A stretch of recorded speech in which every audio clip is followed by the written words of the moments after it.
She looked me dead in the eye on the day she moved in and said, "Fair warning, I don't really do neighbors." I was holding a welcome casserole dish my mother had practically begged me to bring over. Ceramic, still warm from the oven. I had a whole reasonable sentence ready. "Hi, I'm Daniel, Unit 4B. Let me know if you need anything." The kind of sentence a normal person delivers in a normal hallway on a normal Thursday afternoon without consequence. Instead, I stood on her doorstep with ceramic in both hands, and the sentence entirely evaporated, looking at a woman who was pulling a box marked fragile out of a rented transit van entirely by herself. No crew. No helping friend with a weekend free. Just her, a pair of muddy lace-up boots, and an expression that communicated, without anything so inefficient as words, that she had done this before and had arrived at a settled peace with doing it alone. "I'm Daniel," I said anyway, because apparently this is who I am. She took the box inside without taking the casserole, called back from somewhere past the open door, her voice disappearing around a corner, "Margot." The door stayed open. I interpreted that as permission. I stepped in, set the dish on the nearest flat surface that wasn't a collapsed cardboard box, and found myself looking at a wall she had already begun to hang things on before she'd unpacked anything else. A print of a woman standing at the edge of a cliff in a red wool coat, gray ocean below, impossible to tell if she was about to jump or had just decided not to. A newspaper clipping, framed in plain black, the headline too small to read from where I stood.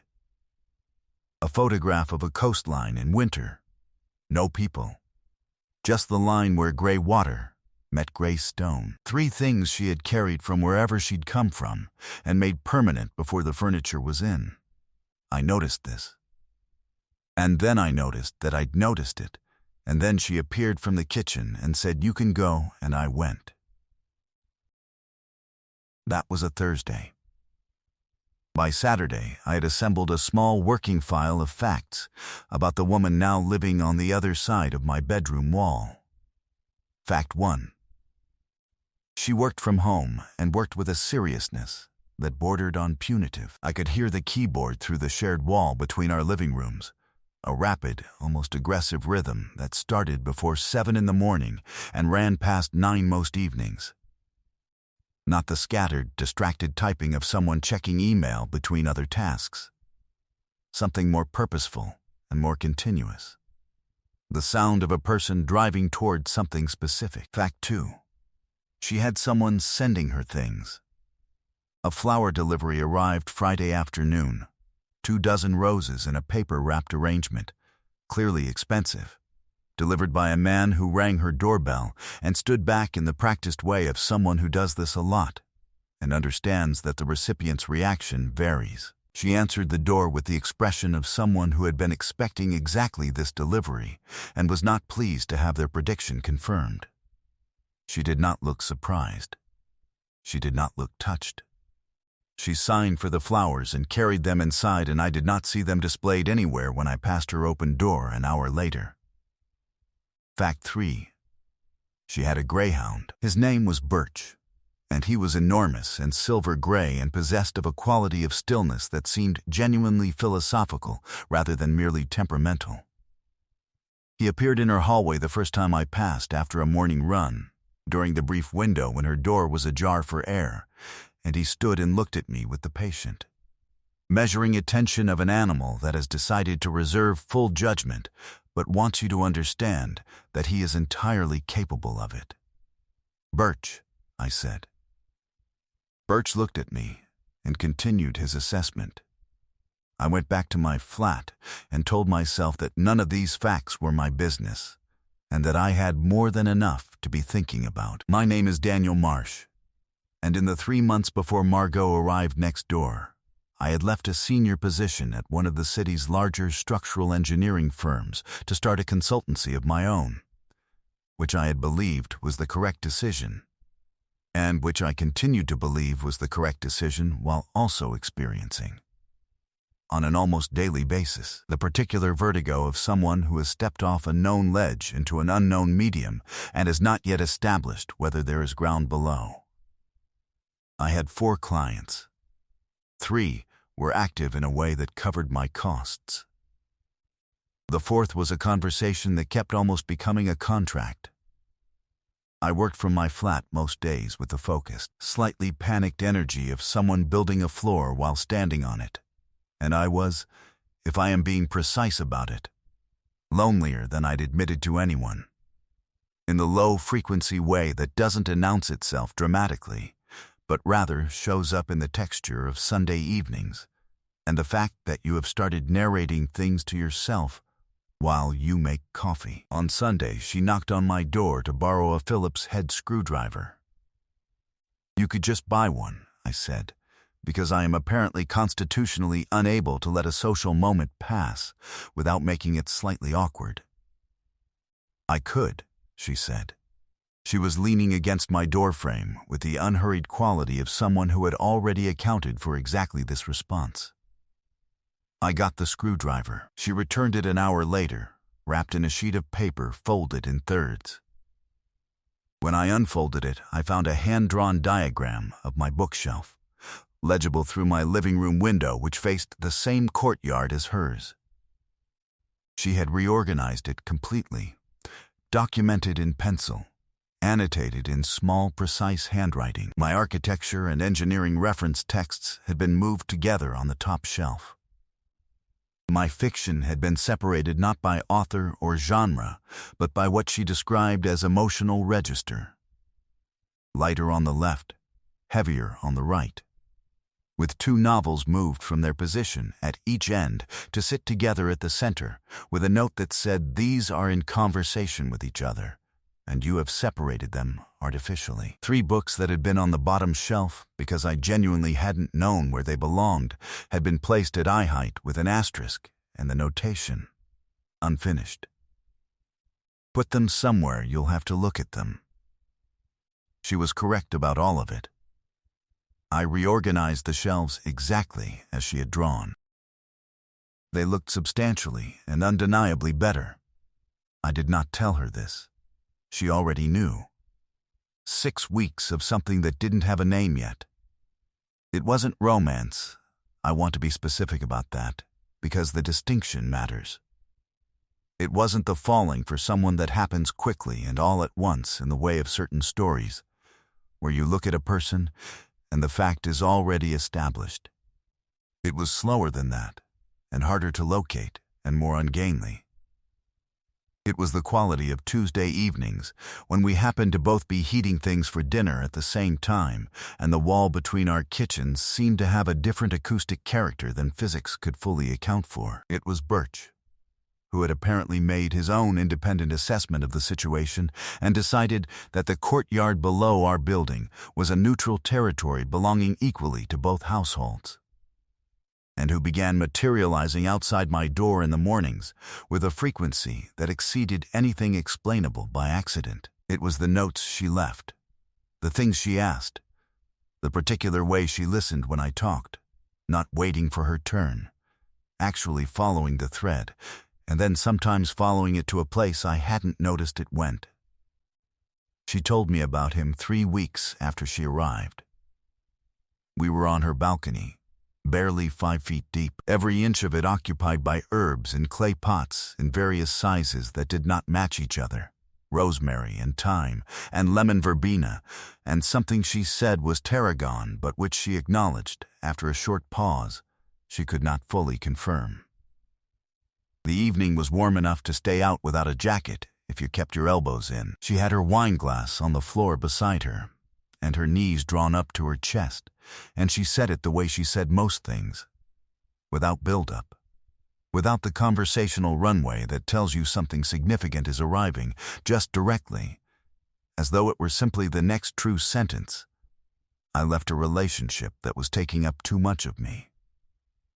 How much is too much? I asked. "All of it," she said. He had a way of making everything about the relationship. Not obviously. It wasn't controlling in an obvious way. It was more like He needed to be in the room with every decision. Every plan I made, he needed to know about it and have a perspective on it. And if I made a decision without telling him first, there would be this specific look he had, this quiet disappointment. And I would find myself apologizing for things that were simply mine to do. And then one morning I woke up and tried to think of the last thought I'd had that hadn't started with the question of what he'd think about it, and I couldn't find one. I had been replaced by his idea of me. She said this last part without apparent emotion, which I understood after a moment to be the result of having said it before, having finally located the exact right words for a thing, and then repeated them until they were stable, until they could be said without cost. I didn't fill the silence that came after it. I'd noticed early that this was what she wanted when she talked about anything that mattered. Not a response, not reassurance, just for the thing to have been said in front of another person and received. "That's why I said the thing when you came over," she said eventually. "About not doing neighbors. I wasn't being rude. I meant it literally. I'm still finding where I end and he begins. I still have to look for the parts of my days that are just mine. I don't have room right now to be inside someone else's life, because all of that energy is going toward locating my own." "I wasn't offering anything," I said. She gave me a quick sideways look, not suspicious, not guarded, something more like a calibration check. "No," she said. "I know. That's the only reason I'm telling you." Birch settled his long chin against her shin. She scratched behind his ear with the automatic ease of years of habit, and the lemon verbena made the air smell clean and complicated, and I sat in my chair being very carefully unremarkable, while the full implication of what I just understood about myself arranged itself quietly in a place I wasn't ready to examine. His name was Callum. I learned this not from her but from a LinkedIn notification I found on a Tuesday morning while I was checking a message from a client and almost passed over because the sender name didn't register. Connection request. Professional photo. Good framing. Neutral background. The picture of someone who has thought about how they photograph. Architectural firm. City center office. Senior partner. In the message field attached to the request, 3 sentences, evenly spaced, polite with the meticulous precision of someone who has considered every word. "Hi, Daniel. I believe you know Margot. Would love to connect. I suspect we have a few things in common." I put my phone face down on the desk. Picked it up. Read it again, then took a screenshot, declined the request without responding, and walked next door.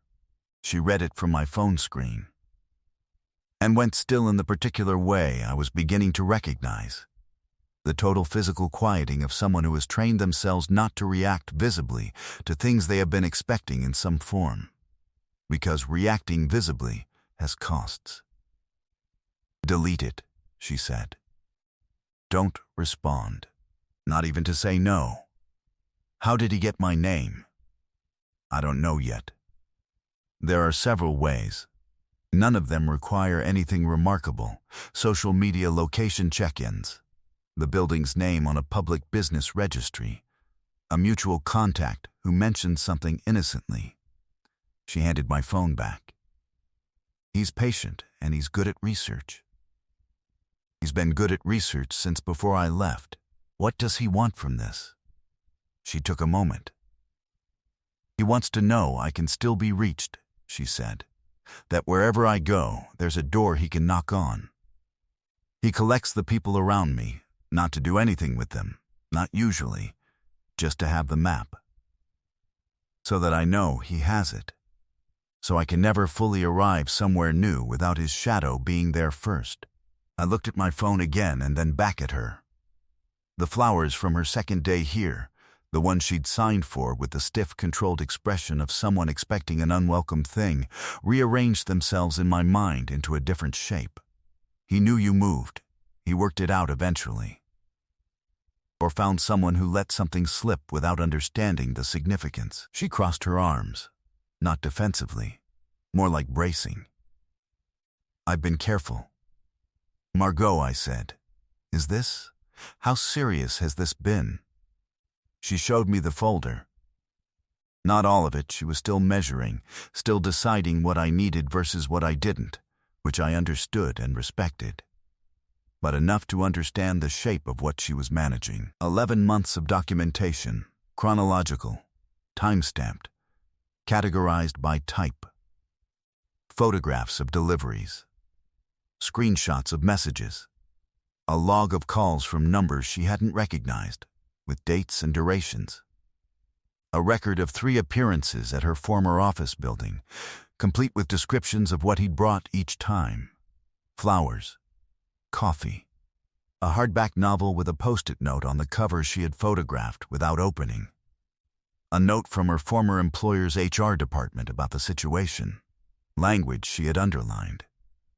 A record of the restaurant incident, the date, the venue, the table she'd been at, the time he'd appeared at the bar, the time she'd left, the fact that he hadn't approached her and hadn't needed to, and at the back of the folder, a set of documents from a solicitor. She'd been in consultation for 4 months. "The threshold for an injunction is specific," she said, in the measured tone of someone who has memorized the relevant framework. "A pattern of behavior causing harassment, alarm, or distress, documented, provable, demonstrating that it's ongoing rather than isolated. My solicitor says what I have is compelling, but the bar is high. He hasn't explicitly threatened me. He's never said anything overtly violent or illegal. He's just..." She paused. And in the pause I could hear her selecting the most precise word, encroaching, persistently, in ways that are individually defensible and cumulatively unbearable. "He contacted your workplace," I said, "multiple times, which she says is useful.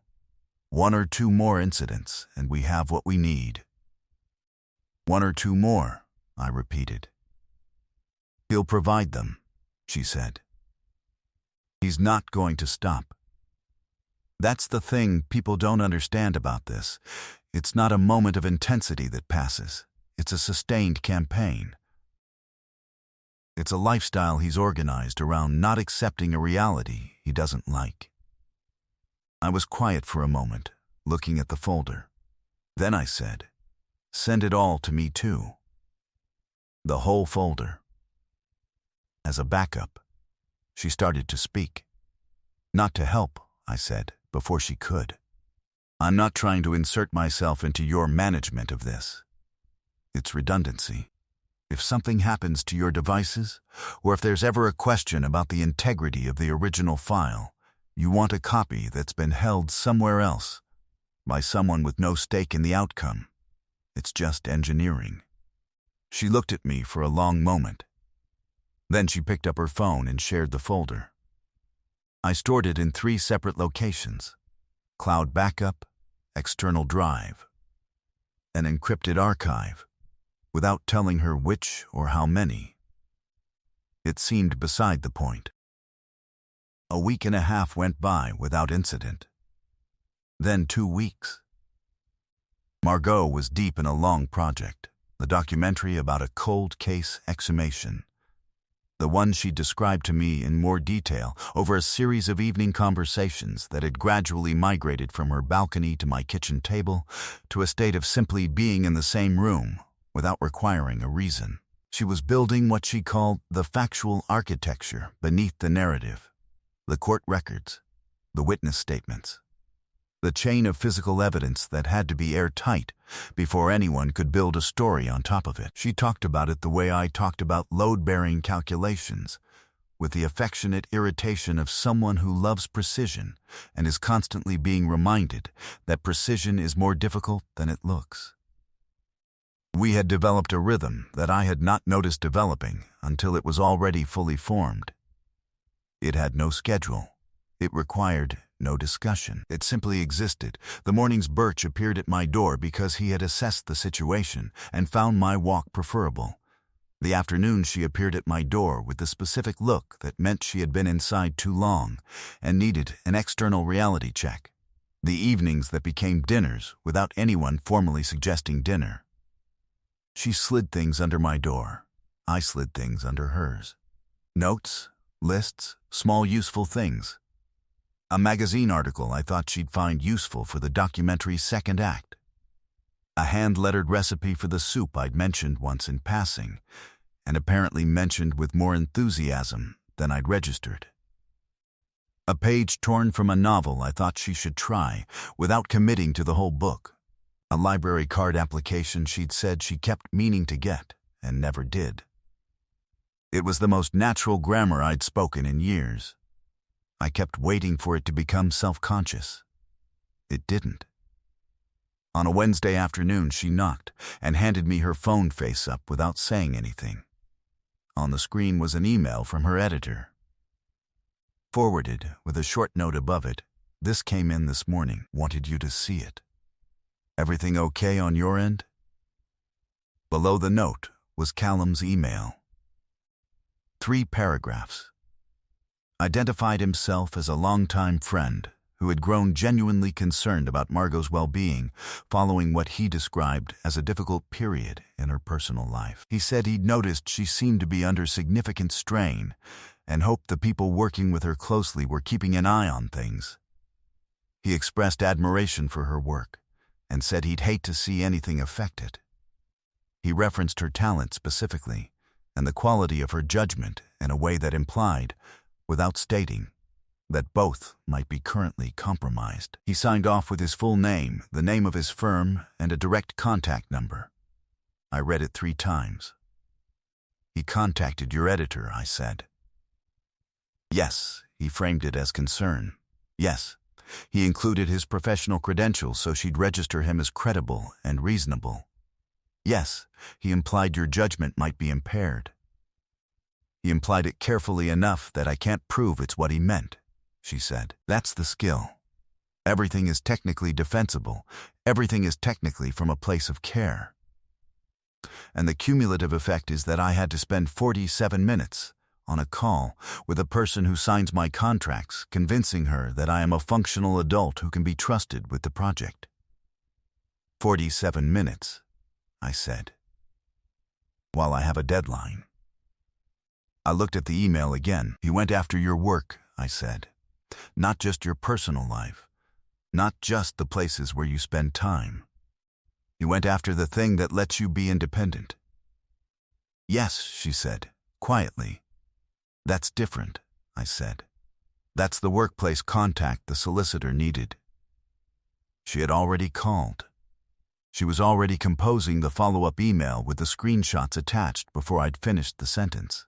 She had the documentation folder open in another window. She was thorough in the way of someone who has learned, through experience, that nothing is believed without paper. "She says we're close," she said. "One more provable incident, and we file." He showed up in person on a Saturday evening. I came down the main stairwell at 6:20 with a bag of recycling, through the internal glass door, and I could see him before he could see me, a man at the intercom panel. Tall and composed, and well-dressed in the specific way of someone who is considered how they present in professional contexts, and applies the same care elsewhere. He was scanning the intercom names with the methodical patience of someone running a task. He had the jacket and posture of someone who expects to be well received. I came through the door, and he looked up and produced a smile immediately. Ready warm. The smile of someone who has run this opening before. "Hi there," he said. "I'm looking for a friend. Margot, I think she's in this building. 4th floor?" I kept moving toward the external door with the recycling bag. "Don't know anyone by that name." "Really? Dark hair, she moved in a couple of months ago, she has a greyhound?" "I've lived here 4 years," I said. "Don't know a Margot." I went outside, dropped the bag, came back through the external door. He was still in the lobby. He hadn't moved back toward the intercom. "You're Daniel," he said. The way he said it, not a question, not a test, just a fact he was presenting to me, made the lobby air temperature seem briefly incorrect. "I'd like you to leave the building," I said. "I just want to make sure she's okay. I've been worried about her." "I'm going to ask you to leave one more time," I said. "And then I'm going to call the police." He assessed me. Not aggressively, carefully, the assessment of someone who is used to reading situations and adjusting accordingly. Something settled in his expression that wasn't quite concession. "I hope she knows," he said pleasantly, "how lucky she is." He went. Not quickly. He moved the way he'd arrived, unhurried, demonstrating control of the pace. At the external door he stopped and looked up at the building. His eyes traveled to the 4th floor. I noted this. I noted the time, 18:23, and the date and a description of what he was wearing, and I had it typed into my phone before I reached the 2nd floor landing. I knocked on her door. She read my face before I'd said anything. He was here. He's gone, but he looked up at the 4th floor when he left. He knows the building. He's confirmed the address. She had her phone out. She was already composing the voice message to her solicitor. Already adding to the documentation log. Already photographing the timestamp on her phone screen for the record. She moved through all of this with the quiet, efficient speed of someone who has been waiting for exactly this development and has the protocol already internalized. She said a physical visit to my home address changes the assessment significantly, she said, when she'd finished. Combined with the workplace interference, she says we have what we need. We file Monday. "Monday," I said. "Monday." She sat down, not dramatically, just the small collapse of someone who has been holding a particular kind of tension for a long time and can let a fraction of it go. Birch came immediately and pressed his large, warm head against her knee. "You shouldn't be alone tonight," I said. "I have a spare room. Real bed, not a sofa. Birch can have the whole living room. It's basically his at this point anyway." She looked at me with the full, direct look she had, the one that had made me lose my prepared sentence the day she moved in. A look that sees clearly and doesn't bother to pretend otherwise. Then she got up and packed a bag. She took the spare room. Birch arranged himself across my sofa with the serene certainty of a creature who has been expecting exactly this configuration for some time and is relieved the humans have finally caught up with the plan. I made dinner. Something simple. Pasta and whatever was in the refrigerator. And she ate at my kitchen table with her laptop open to one side and her solicitor's most recent email visible on the screen. And neither of us talked about what had happened beyond what needed to be said. Past midnight, I heard the keyboard through the spare room door, rapid, purposeful, the sound of someone turning a frightening thing into productive work. I lay in my own room listening to it and felt something I hadn't felt in years in relation to another person, the particular quality of not wanting to be on the other side of a wall from someone. Not wanting them somewhere else. Not feeling the absence as neutral. I got up and made tea and left a mug outside her door. Knocked. There was a pause. The door opened a few inches, and she looked at me, and then at the mug. "You don't have to talk," I said. "I know," she said. She took the mug. I went back to bed. She went back to work. I'm telling you this because it was the moment I stopped guessing and understood, not the crisis in the lobby, not the documentation folder, not any of the significant things. A mug of tea at 1 in the morning, and the closed door, and the sound of someone still working through it. Two people in a flat at an unremarkable hour being as useful to each other as they could. That was the moment. He sent an email at 11:15 the following Thursday. To Margot. CC'd to me, my name and email in the same message, which was a move so precisely calculated to make her feel surrounded, watched, penetrated everywhere, that I almost had to admire the architecture of it before I understood what I actually felt about it, which was colder and simpler. The message was 3 paragraphs of measured, careful, reasonable language. He was not angry. He was concerned. He acknowledged things had reached a difficult juncture. He said he came from a place of genuine care and had always wanted only the best for her. He said he hoped they could speak before things moved further in a direction that would be hard to reverse. He did not mention the solicitor. He did not mention the lobby visit, which meant he'd been served, and he was trying to create a record of his own reasonableness before the hearing. He's scared, I said. He's managing the narrative, she said. He wants to be on record as the one who tried to talk. Your solicitor has it, already sent. She looked at the screen for a moment longer, and then she closed the laptop. Not angrily, just definitively. He CC'd you to make me feel like he can reach into everything, to make the people I trust feel like they're inside his radius. Instead, he handed her a documented record of third-party contact as part of an ongoing harassment pattern, I said. That's not the outcome he was calculating for. She looked at me. You're doing that thing again. What thing? Thinking structurally about the thing that's supposed to make me feel helpless. I can't help it, I said.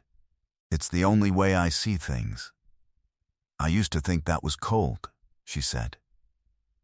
Structural thinking, when something is emotional. She was quiet for a moment. I don't think that anymore. I think it's how you hold the weight of something while the rest of you does what it needs to do. The injunction was granted on a Friday morning in a hearing room, in a building I'd never been inside before. Down a corridor with wooden benches and a high, narrow window, and a vending machine I visited twice, not because I was hungry, but because movement helped. Margot was in the room with her solicitor. I was outside with Birch, who had been permitted entry in a policy flexibility that no one in the building seemed willing to formalize, and everyone seemed willing to allow. 41 minutes after she'd gone in, she came out. She sat down on the bench beside me and put her head on my shoulder. Birch put his chin on her knee. Done? I said. Done, she said. 60 days. No contact. No proximity. No third-party communication on his behalf. Violation meant criminal consequences, not just civil. Not a force field, she knew that, I knew that, but real. A named legal structure with enforced consequences. A door that could be shut. We sat in the corridor until Birch stood and gave us the look that communicated a change of venue was required by the animal present. We ordered food from the Thai place, the one on the list I'd slid under her door in the first week. The list she had kept in a kitchen drawer I knew about because I'd seen it the morning I'd made coffee in her kitchen while she was on a work call and not thought to mention it. She ate the majority of my noodles in a way she clearly considered self-evident. I let her, because the math was right. The evening moved slowly in the best way. The way evenings move when you are not watching the clock, because you're not trying to get anywhere. Birch slept between us on the sofa. She had her feet under a blanket she'd produced from the spare room. There was a show she'd suggested that I kept losing the thread of, because the thread I was following was simpler and closer and more worth following than anything on the screen. The injunction was in her bag in a sealed folder. Callum was behind a legal boundary. The documentation sat in 3 locations, whole and thorough, and the case was closed. And we were here, and the evening was warm, and none of it was nothing. "He'll comply," she said during the credits. "He can't afford not to. His career requires a clean reputation, and this is too public now." "Good, I know it's not permanent," she said. "I know the order doesn't make him a different person. I know I'll be watching for it." "You have the documentation," I said. "You have the precedent, any contact, any proximity, any third-party approach. You have grounds to extend the order and escalate the consequences. You've built a system that works." She turned her head to look at me. "You've been reading about this."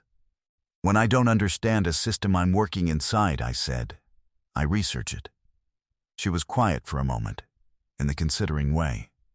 "I told you I didn't have room. When I moved in, I told you I was still finding the parts of me that were just mine." "You told me," I said. "I'm starting to think," she stopped. Started again. "I'm starting to think that my sense of the timeline was off. I was measuring by the wrong thing." A pause. I kept waiting to feel finished, like there would be a moment when I was fully located, fully mine, and then there would be room. "But I don't think it works like that. I think it's possible to still be finding yourself and also be present to another person. At the same time." Simultaneously, I stayed very still. "I'm not done with that work," she said. "I need you to understand that. I'm not fully healed or finished, or whatever word people use. I'm still in the middle of it." "I know," I said. "But I think," she said carefully, "that you might be the first person in a long time who has been in my life without trying to take up any of my space. You've just," she paused, choosing the word, "held your shape. Been the same thing every day, not adjusted toward me or away from me, or tried to be what the situation needed. Just been there." Birch made a small sound from the sofa. I have thought about this sound several times since, and I believe it was the sound of an animal expressing philosophical vindication. She reached over and took my hand. Not with ceremony, the way you take someone's hand when the decision has already been made, and this gesture is the final small act of making it real, of bringing a thing that already exists in the present moment into a form both people can see. I held on. There is a version of this story where I knocked on her door, where I was the one who finally crossed the 4 feet of corridor between our flats and changed the shape of things by being brave about it. That version is tidier. It fits the structure people expect. Boy realizes feelings, boy acts on feelings, boy gets result. The real version is that she knocked on mine, 10:30 on a Thursday night, 2.5 weeks after the injunction. No particular occasion. I opened the door, and she was there in the doorway with the unhurried certainty of someone who has finished making a decision, not someone arriving at the decision in front of me, but someone who has already made it elsewhere and has come now simply to enact it. "I don't hate men," she said. "I just needed one who knew how to wait." I stepped back from the door. She came in.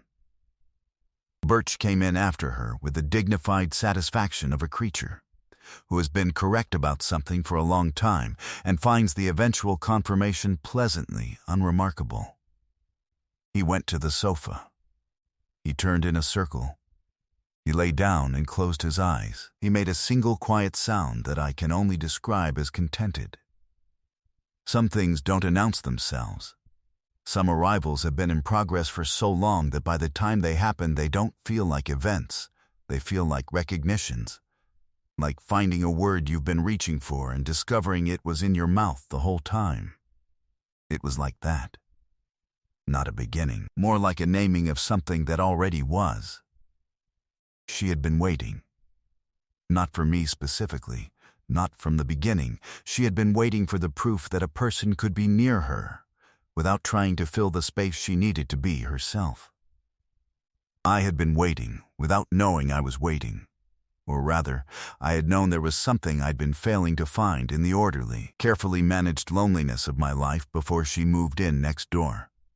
But I hadn't known what it was called, or where to look for it. She told me months later, over the kind of breakfast that only exists when two people have stopped being careful around each other, that she had walked past my bookshelf from her window the very first day she'd seen it, and thought, whoever arranged these books is working against themselves. They have the right materials and the wrong logic, and that reorganizing it for me on that sheet of paper, sending it back with the screwdriver, that had been the first time since she'd left him that she'd genuinely wanted to do something for another person. Not strategic, not self-protective, not calculated for consequence. Just wanting to. Just reaching toward. I told her that was the most extraordinary thing anyone had ever accomplished in the vicinity of a Phillips head screwdriver. She told me not to be ridiculous. She was smiling when she said it. She has a good smile, not performed, not assembled for display, just the thing itself arriving when it arrives. I think about the bookshelf sometimes, about how she looked at it through a window before she knew me, and saw immediately what was wrong with it, and also immediately how to make it right. About how some people look at a thing you've stopped seeing and see it completely differently, and instead of keeping that private, they fold it up and hand it to you. About how that act is so small and so ordinary, and also, if you receive it with any attention at all, is the whole of the thing, the whole of what it means to be seen by someone who isn't trying to take anything. I put her books on my shelves eventually. They went in the places she chose. The shelves needed them. Have you ever looked back and realized that the person who made the most room for you was the one who never tried to take any, who just stayed and waited and did the quiet things without needing credit for them? And have you ever held back from someone, not because you didn't feel anything, but because you were still trying to find your own edges, and then realized, maybe just in time, that you could still be in the middle of that work and still reach toward another person at the same time? Tell me in the comments. Tell me the person you thought of just now. And if you're new here, welcome. Subscribe, because this is exactly the kind of story we tell every week, and there are more where this came from.